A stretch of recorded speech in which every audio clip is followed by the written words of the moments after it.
Hello hello, ನನ್ನ ಮಾತು ನಿಮಗೆ ಕೇಳಿಸ್ತಿದ್ಯಾ? Hello hello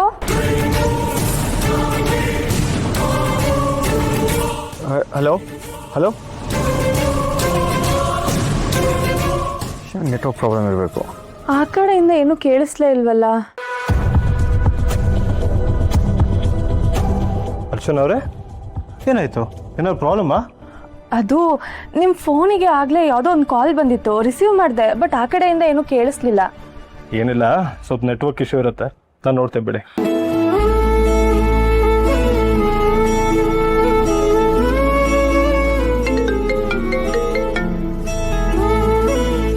hello hello, doctor Virat ಅವರಿದ್ದಾರಾ? ಹೇಳಿ. ಹಲೋ ಸರ್, ನಮಸ್ತೆ. ನಾನು ಒಂದು ಪೇಷಂಟ್ನ ಕರ್ಕೊಂಡ್ಬರ್ಬೇಕಾಗಿತ್ತು. ಅದಕ್ಕೆ ನಾಳೆ ನಿಮ್ಮ ಅಪಾಯಿಂಟ್ಮೆಂಟ್ ಸಿಗುತ್ತಾ ಅಂತ ಕೇಳಕ್ಕೆ ಫೋನ್ ಮಾಡಿದ್ದು. ನಾಳೆ ತಾನೇ? No problem. ನಾನು ನಿಮಗೆ ಅಡ್ರೆಸ್ ಶೇರ್ ಮಾಡ್ತೀನಿ, ಬನ್ನಿ. Sure sir, thank you.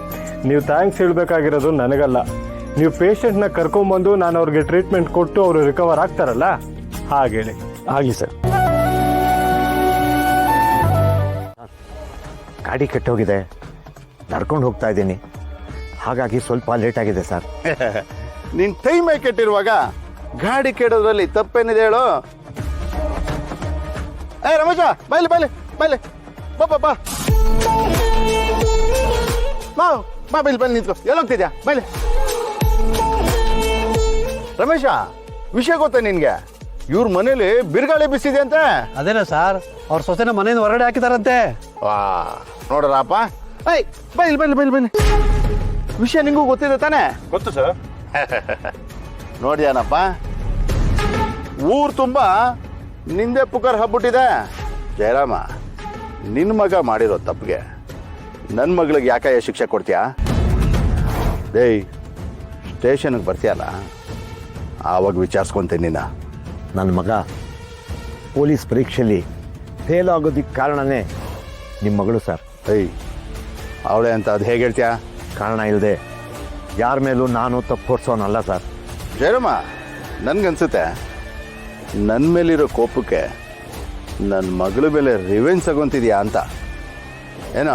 ಖಂಡಿತ ನಾನು ಹಾಗೆಲ್ಲ ಅಂದ್ಕೊಂಡಿಲ್ಲ ಸರ್. ನನ್ನ ಮಗ ಅನ್ನೋ ಮಹಾಶಯನ ಜೊತೆ ನಾನು ಮಾತಾಡೋದನ್ನೇ ಬಿಟ್ಟಿದ್ದೀನಿ. ಹಾ ಹಾ ಹಾ ಹಾ, ಸೂಪರ್ ಗಣಯ್ಯ ನೀನು. 6 ಕೊಟ್ರೆ ಅತ್ತೆ ಕಡೆ, 3 ಕೊಟ್ರೆ ಮಗಳ ಕಡೆ ಅನ್ನೋ ಗಾದೆ ಇದೆಯಲ್ಲ, ಆ ರೀತಿ ಆಯ್ತು. ಲೈ, ಅಪ್ಪ ಮಗ ಇಬ್ರು ಸೇರ್ಕೊಂಡು ಇಷ್ಟೆಲ್ಲ ನೌಟಂಕಿ ಆಟ ಆಡಿದಿರಲ್ಲ. ಹಾ ಹಾ ಹಾ ಹಾ, ಎಂತ ಮಗನ್ಗೆ ಎಂತ ಅಪ್ಪ. ಇವತ್ತು ಜಗಳ ಆಡೋದಂತೆ, ನಾಳೆ ನನ್ನ ಮಗನೇ ಗ್ರೇಟು, ನನ್ನ ಮಗನೇ ಗ್ರೇಟು ಅಂತ ಬಿಲ್ಡಪ್ ಕೊಡೋದಂತೆ. ಆ ಹಾ ಹಾ, ಸೂಪರ್ ಕಣಯ್ಯ. ಎಂತ ಮಗನ್ಗೆ ಎಂತ ಅಪ್ಪ. ವಾ, ಒಂದೊಂದು ಮಾತು ಮುತ್ತು ಮುತ್ತು ಕಣಯ್ಯ. ಗಂಡ ಹೆಂಡತಿ ಜಗಳದಲ್ಲಿ ಕೂಸು ಬಡವಾಯ್ತು ಅಂತಾರಲ್ಲ, ಹಾಗೆ ನಿಮ್ಮಿಬ್ರು ಜಗಳದಲ್ಲಿ ನನ್ನ ಮಗಳಿಗೆ ಯಾಕೆ ಬಲಿ ಕೊಡ್ತಿದ್ಯಾ? ನೋಡ, ಫಸ್ಟು ನನ್ನ ಮಗಳನ್ನ ಮನೆ ಕಳ್ಸೋ. ಅಲ್ಲೇ ಇರು, ಇಲ್ಲೇ ಇರು ಅಂತ ನಾನು ಯಾರಿಗೂ ಬಲವಂತ ಮಾಡಲ್ಲ ಸರ್. ನೀನು ಎಂಥವನು ಅಂತ ನಂಗೆ ತುಂಬ ಚೆನ್ನಾಗಿ ಗೊತ್ತು ಕಣಯ್ಯ. ಸ್ಟೇಷನ್ಗೆ ಬಾ, ವಿಚಾರಿಸ್ಕೊಂತೀನಿ. ಅಲ್ಲ ಕಣಯ್ಯ, ನಿನ್ನ ಮನೆ ಮಾನ ಮರ್ಯಾದೆ ಇಡೀ ಊರು ತುಂಬ ಹರಾಜಾದ್ರು ಅದು ಯಾವ ಮುಖ ಇಟ್ಕೊಂಡು ಸ್ಟೇಷನ್ಗೆ ಬರ್ತೀಯ ನೀನು? ನಿನ್ನ ಜಾಗದಲ್ಲಿ ನಾನೇನಾದರೂ ಇದ್ದಿದ್ರೆ ಹಳೆ ಎಕಡೆ ಎತ್ಕೊಂಡು ರಪ ರಪ ರಪ ಅಂತ ಹೊಡ್ಕೊಂತಿದ್ದೆ.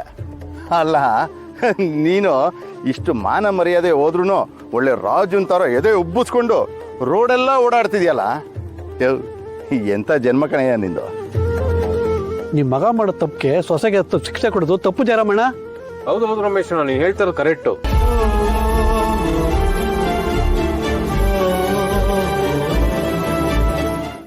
ಬೇಡ, ನನಗದ್ರ ಸ್ಮೆಲ್ ಅಂದ್ರೇ ಆಗಲ್ಲ.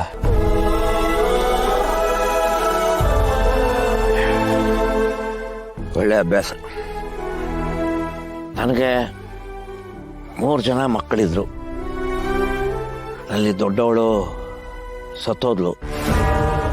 ಯಾವ ಮಕ್ಕಳು ಅಪ್ಪ ಅಮ್ಮನ ಮರ್ಯಾದೆನ ಬೀದಿಗೆ ತರ್ತಾರೋ ಅವರು ಸತ್ತಂಗೆ ಲೆಕ್ಕ.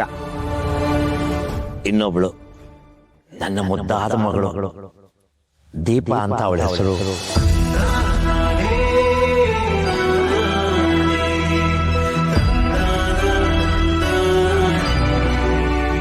ನಾವೆಲ್ಲ ಪ್ರೀತಿಯಿಂದ ಟೀಪು ಟೀಪು ಅಂತ ಕರಿತಿದ್ವಿ. ಅವ್ರ ಅಕ್ಕ ಮಾಡಿದ ಮೋಸದಿಂದ ಅವಳಿಗೆ ಮದುವೆ ಮಾಡ್ಬೇಕಾಗಿ ಬಂತು. ಒಳ್ಳೆ ಗಂಡನೂ ಸಿಕ್ಕಿದ್ರು. ಹಂಗ ಅಳಿಯಂದ್ರು ದೇವರಂತವ್ರು. ಪ್ರಪಂಚದ ದೃಷ್ಟಿನಲ್ಲಿ ನನ್ನ ಮಗಳು ದೀಪ ಸತ್ತಿದ್ದಾಳೆ.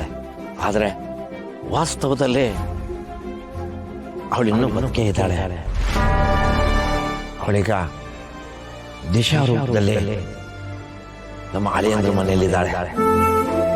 ನಮ್ಮ ಅಳಿಯಂದ್ರು ತುಂಬಾ ಫೇಮಸ್ಸು. ಅವ್ರ ಹೆಸರು ತುಂಬಾ ಚೆನ್ನಾಗಿದೆಪ್ಪ. ಚಿರಾಗ್ ಅಂತ. ತುಂಬಾ ದೊಡ್ಡ ಮಂಚ, ದೊಡ್ಡ ಬಿಸ್ನೆಸ್ ಎಲ್ಲ ಇದೆ ಅವ್ರಿಗೆ.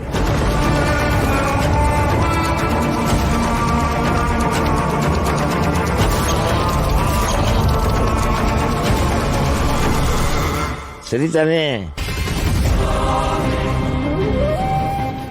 ನಿನ್ನೆಪ್ಪ ಕೇಳ್ತಿರೋದು. ಹಲೋ, ಸರಿ ತಾನೇ? ಸರಿ. ಏನಪ್ಪ ಯೋಚನೆ ಮಾಡ್ತಿದ್ಯಾ? ಏನೂ ಇಲ್ಲ. ಹಲೋ, ಈಗ ನಾನು ನಿನ್ನ ಹತ್ರ ಒಂದು ಸತ್ಯ ಹೇಳಿದ್ದೀನಿ. ದೀಪ ಸತ್ತಿಲ್ಲ, ಅವಳು ದಿಶಾ ರೂಪದಲ್ಲಿದ್ದಾಳೆ ಅಂತ. ಆದ್ರೆ ಈ ವಿಷಯನ ನೀನು ಯಾರ ಹತ್ರನೂ ಹೇಳ್ಬಾರ್ದು. ಓಕೆ? ಸರಿ. ಇನ್ನು ಉಳಿದಿದ್ದ ನೋಡಪ್ಪ, ಇವನೊಬ್ಬ ದಂಡ ಪಿಂಡ. ಸುಮ್ಮನೆ ಪೊಲೀಸ್ ಆಫೀಸರ್ ಅಂತ ಯೂನಿಫಾರ್ಮ್ ಹಾಕೊಂಡು ಓಡಾಡ್ತೀನಿ.